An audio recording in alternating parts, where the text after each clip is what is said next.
சில நேரம் மனைவி ஈமான் உள்ளவளாக இருந்தா சரி, மனைவி ஈமான் இல்லாத ஒரு நிலையில இருந்தால் மனைவியாலே உங்களுக்கு பெரிய சோதனை ஆகும். கணவன் ஈமான் இல்லாம இருந்தா நீங்க தொழுவீங்க, துவா கேட்பீங்க, வறுமை போகணும், வறுமை நீங்கணும் யா அல்லாஹ், கடன் தொல்லை யா அல்லாஹ், கஷ்டம் யா அல்லாஹ், யா அல்லாஹ் கெஞ்சி துவா கேட்பீங்க, அல்லாஹ்ட்ட கண்ணீர் வடிப்பீங்க. மாப்பிள்ளை சுபமும் இல்ல, தொழுகையும் இல்ல, ஓதலும் இல்ல, இஸ்லாம்ல என்னன்னே தெரியாம 10-12 மணி வரை படுத்துட்டு இருப்பாரு. இவ அழுது அழுது கேட்பா. இப்ப இவட்ட தொழுகையும் இல்ல, ஒன்றும் இல்லடா. எப்படி வீட்டுக்குள்ள பரக்கத்துண்டாகும்? எப்படி மனைவிக்கு ஒரு பொறுமை தேவை? வீட்டுக்குள்ள பொறுமை. அன்புக்குரிய சகோதரிகளே, தொழுகா, அல்லாஹ் இபாதத் செஞ்சா, சூரா பக்கரா ஓதுனா, குர்ஆன் ஓதுனா வீட்டுக்குள்ள பரக்கத்துண்டாகும். இந்த பரக்கத்து இல்ல, கணவனே அதுக்கு பெரிய காரணி. என்ன எப்படி நிம்மதி வரப்போகுது? பிள்ளைகள் பாப்பா நீ பாரு, பாப்பா 2 மணிக்கு பாரு, ஸ்கூல் லீவு தானே, 2 மணிக்கு ஒரு படம், 3 மணிக்கு ஒரு படம் பாரு, நீ பாரு, நீ பாட்டை பாரு, படத்தை பாரு. பாப்பா அவர வேலை, அவங்களோட வேலைண்டா. வீட்டுக்குள்ள எப்படி நிம்மதி வரும்?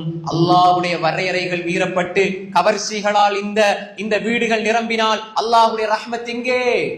மலக்குமார்களுடைய வருகை எங்கே? அன்புக்குரிய சகோதரர்களே, இந்த கவர்ச்சிகளுக்கு மத்தியில பொறுமை வேண்டும்.